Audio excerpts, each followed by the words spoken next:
What have you learned from Petro this year, and how good is it to be back with him again? Really good. I learned a lot last year from him when I moved here.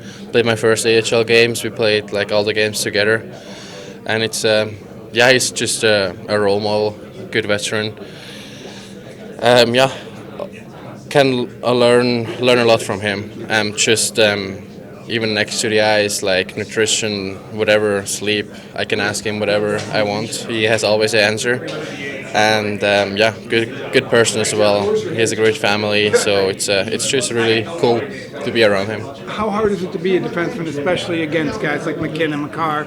And he seems to have that calm. We were talking to Pete about it, just consistency. That's a huge part of being a defenseman. Yeah, I mean, in the playoffs, this consistency is everything. Every shift can decide a game. We saw it yesterday, the 3-1 kind of was deciding the game.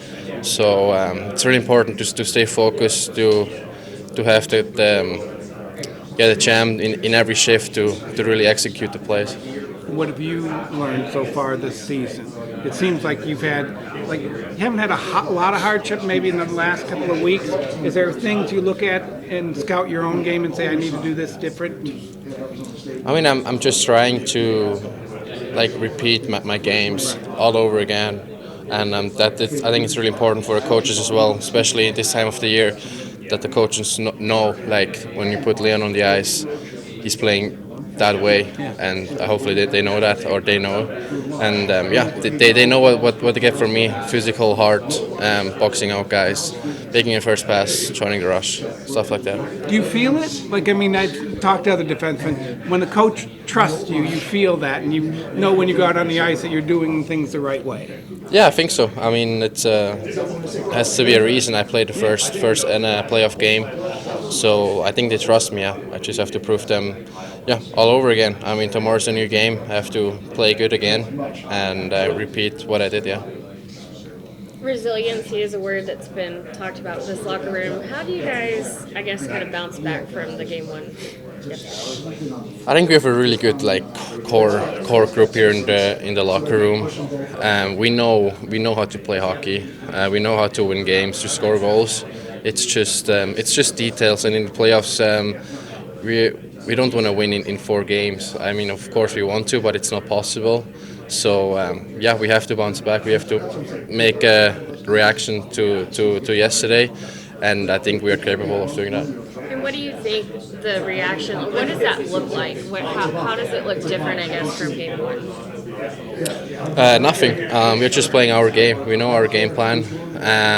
They won the first game, so we're gonna win the second game.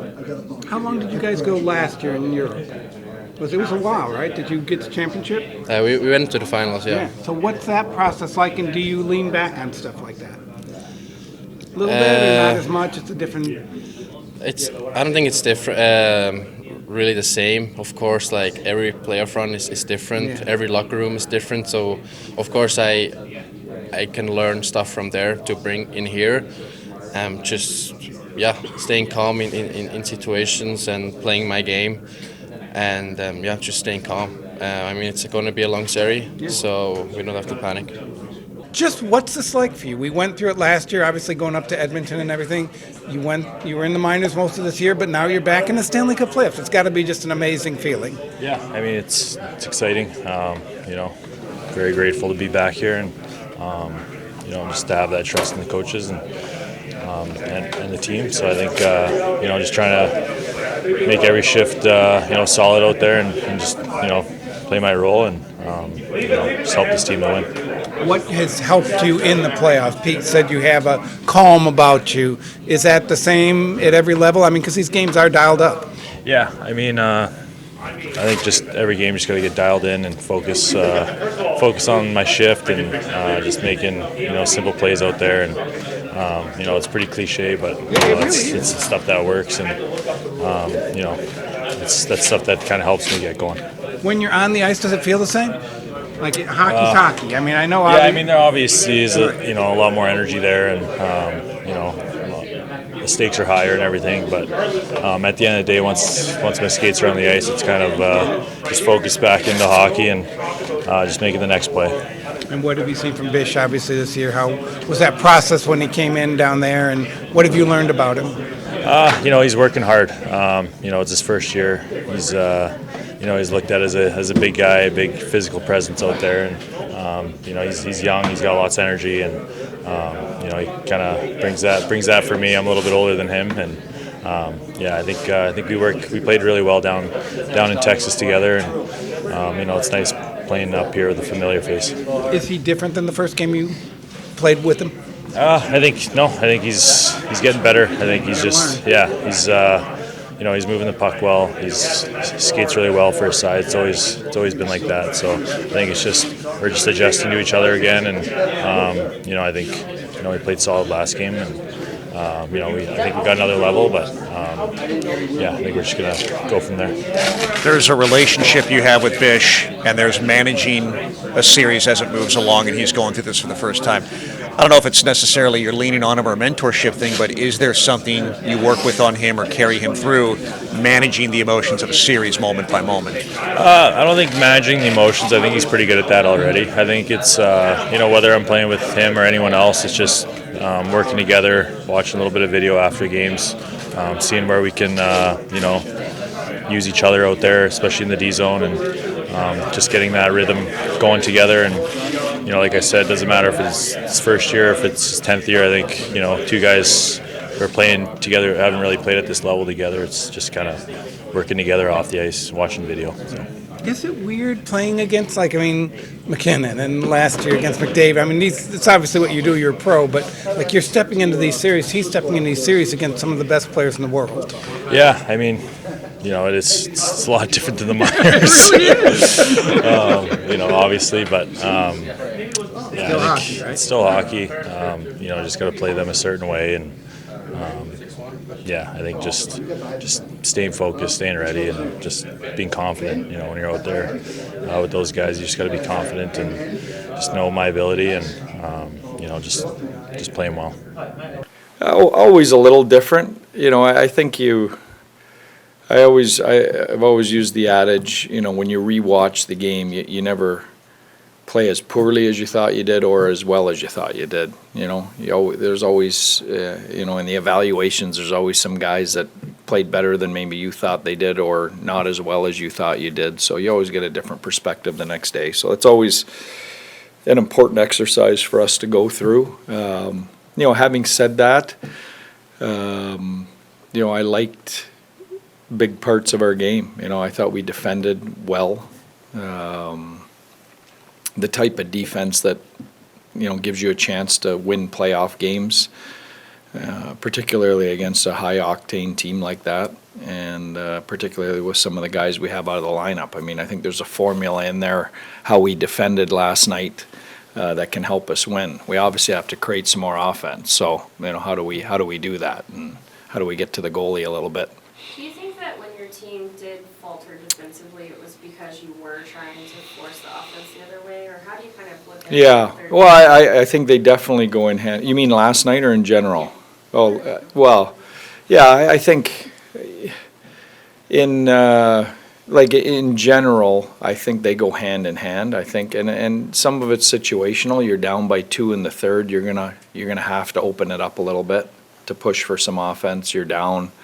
You're trying to get back in the game. You're gonna step out of that defensive shell a little bit in order to create offense, and that's what good teams do. If you don't score, and there was a few of those situations last night where we pushed for some offense, didn't score, and then they go the other way. There's no way around that other than you got to finish the opportunity you get, so they don't have the opportunity to go the other way. Everyone's waiting with bated breath for Miro, obviously, but how important has Thomas Harley been these last 3 months? Yeah. Taking on that kind of extra burden. Well, critical. We definitely don't have the record we have the second half. I don't know what would have happened if he hadn't stepped into the role he did coming out of the Four Nations and play the way he did. You look around the league and some of the teams. Just off the top of my head, Minnesota loses a couple key guys. I think at one point they were first in the league, and stumbled into the playoffs. I mean, it can swing your season that dramatically, when you lose a key guy, and that's a forward. I think defensemen are even more impactful. So, I think without what Harles and Lindell did here, and then the second layer, we got some heavy lifting out of some guys like CC and Lybushkin who typically haven't played in the top four, in their careers recently, and have given us some really serviceable minutes. All on the subject, any progress on Miro? Same status quo. He's joining us. He'll be out with us tomorrow morning at morning skate, and hopefully keep taking steps. How do you integrate him when you guys are not necessarily doing big practices like today? You have Yeah. the optional. Well, we have enough guys to get him what he needs. As soon as he gets to the point that he needs contact, he doesn't need 20 guys for contact. He needs one or two guys that can bump him around a little bit. So, we've got enough guys to do that. Partly being at around 27, 28 Mm-hmm. minutes, is that just kind of the reality until Miro gets back? Yeah, it's not perfect. In a perfect world, you wouldn't have that. But the schedule lays out that we have enough rest here. It's spread out enough right now that I don't think it's an issue. The neutral zone is obviously super important. Mhm. Seems really even more important against a speed team like Colorado. How do you like your neutral zone Yeah. last night? I thought for the most part we defended the neutral zone and our defensive zone well. I really did. They're going to get some looks. They're going to break you down. They have elite people. You can be in the right spots, and Nathan McKinnon's still going to skate by you, and Cale McCarr's still going to skate by you. That's just, you're never going to shut those guys down totally. But I liked our detail through the neutral zone and in D zone overall. I got a chance to look at the game film. How do you assess, or how did you assess the play of your forward lines, each line individual? You know what, I think like I said, I think our group, as a group, defended well. I don't think we did enough to create offense, and that's all in all the forwards. How much of that is because with Robertson out, now you've got line combinations that Yeah, haven't, outside of the Duchesne, Sagan, Martin Yeah. line, these are combinations that really haven't been Yeah. together. they haven't been together, but that's not an excuse. I think there's some things we can do, to help ourselves create some more offense. And at the same time, we created, some really good looks. We created enough looks that to score 3 or 4 goals, I thought. And you have to give their goalie some credit. He made some big time saves. What do you like about Granlund and Donoff? They're both getting Yeah. elevated a little bit, and Yeah. they seem to have the skills to handle that. They do, and I really like how Roop's skating right now. He's really working hard, and those guys, they're finding him in some space. He got it alone once early in the game last night, so, they're both veteran guys. They both know how to play this time of year. They both have playoff experience and world championship, Olympic experience, so, they're easy pros to play this time of year. And Rope last night looked, at least early on, like he did 2 years ago. He has that ability Yeah. to raise his game. In the Yeah, I thought Roop was really good, and he's been good lately. How happy you are with Mikko Rantanen's game so far, and Yeah. what more do you hope to see from him? Yeah. Mikko's working hard. I thought he got a couple looks last night. He created some offense for us. I love his professionalism, how he prepares himself to play. And I love the fact that he doesn't cheat the game. He works 200 feet. He's an honest player. I think like all our forwards, we need to find a way to create some more offense, to get some more looks. What is it about Alexander Petrovic that gives you the confidence to put him in these Yeah. situations this time of year? You know what, I'd probably use the word poise. He's got a poise and composure to his game. You know exactly what you're getting every night. He's a better skater than people give him credit for. He can turn and play against speed and not get beat. And part of that is his poise and composure too. He makes good reads. He doesn't put himself in position.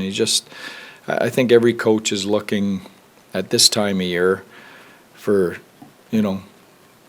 for consistency, safe, solid, know what you're getting. Let's not beat ourselves, especially the depth of your lineup. The big guys the big dogs have to eat, so to speak, but, the depth of your lineup, you need stability. Speaking of poise, the room as a whole, having been in this situation after game one before, do you feel pretty good about both the way they elevated the game and the way that you guys have responded in the last 12 hours? Yeah, I mean, I don't know if you ever feel good about being down in a series, but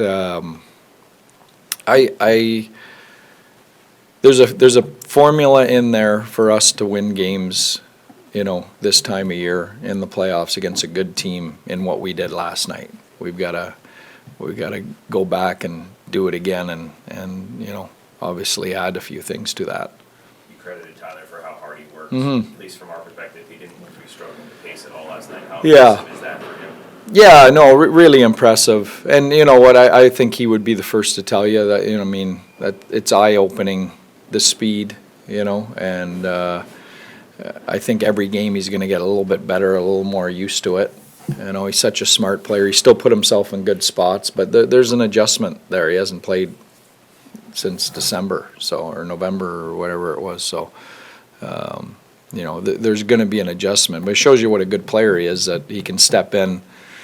I'm not sure how effective he was, but he definitely didn't hurt us. And, that's impressive after the amount of time he's been out.